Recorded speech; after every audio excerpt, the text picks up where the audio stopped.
False reporting. How often is your office seeing cases of false reporting? You know, it's not often. It's actually quite rare, and the chances of that occurring, probably the biggest case we had of a false report was a little boy named Marcus Feisel. And frankly, you can pull up your film of that, where the couple were foster parents and they claimed that he was kidnapped. And then, in fact, they had wrapped him up and put him in a closet, and he died in the closet. And the mother, the foster mother, Liz Carroll, claimed that she passed out and he was taken. That was, in my career, that was probably the biggest case we had, was Marcus's case. Mm-hmm. But generally speaking, it's relatively rare that it occurs. It really is. And when it does, I mean, especially when you think about when you put someone in jeopardy, making a false accusation, it's pretty serious stuff. And we've had, I remember a case where we had a lawyer who did that, instructed her client to file a false affidavit to get her husband arrested. And I mean, we would take it very, very seriously if they did it. In the Marcus Feisel case, it was really bad because thousands of people looked for this little boy because of what she said. And it was really sad. That seems to be kind of an extreme case, you would say. It was. Maybe with some of the, I guess, less extreme ones, you know, I know you can't speak specifically about recent cases, right. But like with the Anderson Township one, sure. There was another one where I saw, maybe your office wasn't involved in this, but it was, you know, kind of one of those stranger dangers. Somebody in a van tried to take a kid, right. and the kid lied. I mean, right. what resources go into to vetting that, into when your office gets involved? Like, how much time are you wasting? How much money are you wasting? Resources? Well, generally speaking, I mean, law enforcement, the police, CPD, sheriff's office would be handling that end of it. In that Marcus Feisel case I talked to you about, the judge in that case ordered that she pay restitution back to the sheriff's office because of what she had done. I mean, she's in jail basically for the rest of her life anyway, so I don't know that it matters. I mean, if somebody makes a false report, which I think generally speaking is rare, it's very expensive. It is. It is a very expensive thing to chase this stuff down. And usually, when somebody makes a false report, it's not like, hey, he was speeding and he wasn't speeding. It's, my kid was kidnapped, somebody tried to abduct me. It's usually a pretty darn serious accusation. So law enforcement is going to focus very hard on those cases. And I can promise you, in Marcus's case, hundreds of thousands of dollars were spent chasing down the thought that he was kidnapped. What is the penalty for if someone is found, if you charge them? What's the penalty for? Well, it depends on how it's couched. I mean, perjury is a very significant punishment. I mean, it's years in the penitentiary. And Liz Carroll came into this building and perjured herself in front of the grand jury. It's telling her bull crap story she was about Marcus. And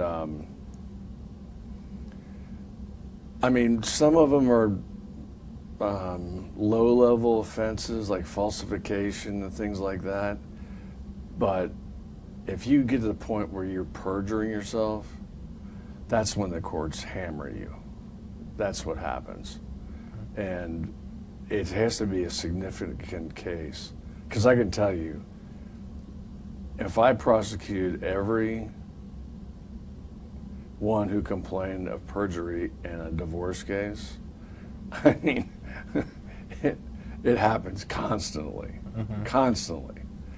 But generally speaking, if they're in divorce court, the judges already know that everyone's lying anyway, so they don't even do anything. It's just divorce court. Yeah. Right. Right. But so, do you think the penalties are stiff enough? Does it need to be stiffer? I mean, we have, especially when you start dealing with perjury, we have pretty significant stuff.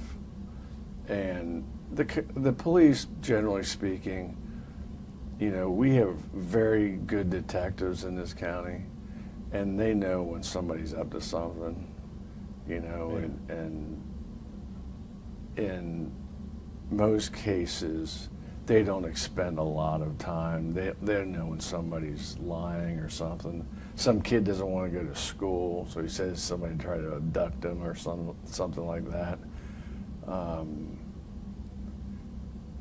But again, getting back to the serious cases, if you go in front of a grand jury and lie, you're going to go to jail. You're going to prison. I'm telling you right now. At least in this county, you are. And I told Liz Carroll that because we brought her in, and she's was talking, telling us the same story, which we knew was false. And her friend, Amy Baker, did the same thing. And I told him, I said, look, you're going in front of the grand jury. If you lie in front of the grand jury, you're going to prison. I can promise you, you're going to prison. And ultimately, Amy Baker told us exactly what happened. Right. I think some people, you know, false reporting kind of comes into recent memory because of the Justice Millette case out of Chicago. Right. You obviously followed that or know, you know, I know. yeah. Yeah. And I think he got off with, I think he had to pay a fine, but no jail time. And so, you know, so when people hear about false report, they think, oh, this was in the media and this happened, you know. So should there be harsher penalties or? Well, I strongly disagreed with what the prosecutor did in Cook County in that case. I mean, if she made a decision, hey, I'm not going to go for this, then don't do it. But she had a grand jury that indicted him for felonies, 6 felonies, and then she just unilaterally just dismissed them. I just think that's wrong. I can't believe, first of all, the whole story was, I mean, really, there's 2 guys with Make America Great Again hats on in downtown Chicago at 2 in the morning. In 0-degree weather too. Right, exactly. Yeah.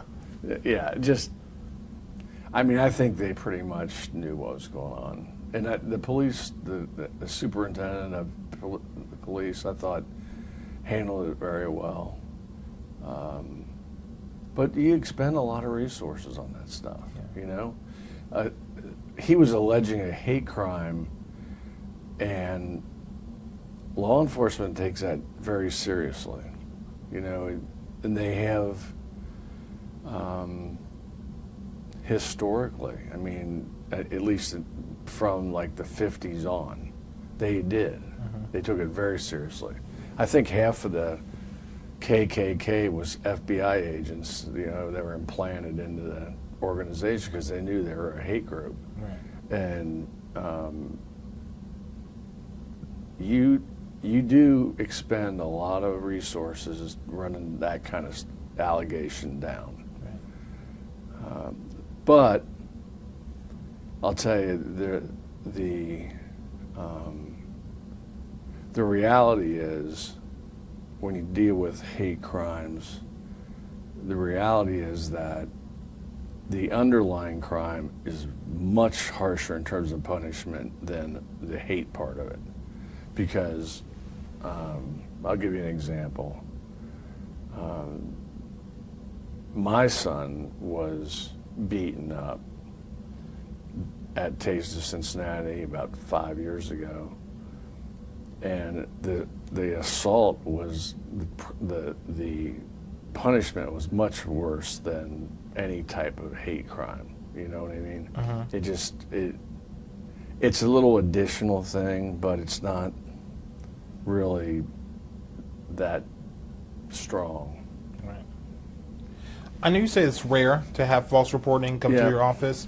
Are you seeing an uptick? Are you seeing more? Are you seeing less? Well, I mean, I probably get a letter a week about a domestic relations case. Right. You know? Outside of domestic relations. Outside of domestic, no. As I said before, it's pretty darn rare that it happens. And when it does, the motivation of it is always something to take into account, you know, like sometimes you have just dumb things from kids at school and things like that. But if you have someone alleging a really serious crime where a lot of resources are expended on it, that's pretty darn serious. And talk to me a little bit about accountability. How do you hold people? I mean, besides charging them, what's the accountability factor in this? Well, literally, if it's a serious thing where a lot of government resources are expended, you go to court in front of a judge and say, look, this is what this person did, or this is what it cost the law. Every hour that law enforcement would spend on a false report is another hour that they couldn't be doing something that's really productive. And so it's serious. But what would be your message to someone that is thinking of filing a false report, or thinking that, you know, how do I get my way out of this? Let me say, you know, X, Y, and Z happened, whether it be that kid at school or that person in that domestic relations case. Well, generally speaking, people that do this kind of stuff aren't very bright, okay? If it wasn't for stupidity, we wouldn't have a justice center. So, I mean, there's no message you're going to give anybody to get. They don't understand that. And if they're going to be making this stuff or allegations of things like that, the thing that happened in Chicago, what's so disturbing to me is that there are legitimate complaints of racism, violence against people because of their race or sexual orientation and things like that. And when you have a case like that, it delegitimizes the whole process. I mean, it does. And there are serious cases, and people are like, oh, you know, they hear about what happened in Chicago and they just blow it off. There are serious cases. We had a case, my gosh, 20 years ago, where we had a serial killer who was killing black people and Jewish people all across the Midwest, and 2 boys in Cincinnati were killed. And I get personally offended when people allege hate crimes, whatever it is, in terms of that, because there are legitimate ones, and I don't want people to take away from the victims' families and the boys that were killed in that case. Allege their credibility is not there. Yeah. Okay. Because it was.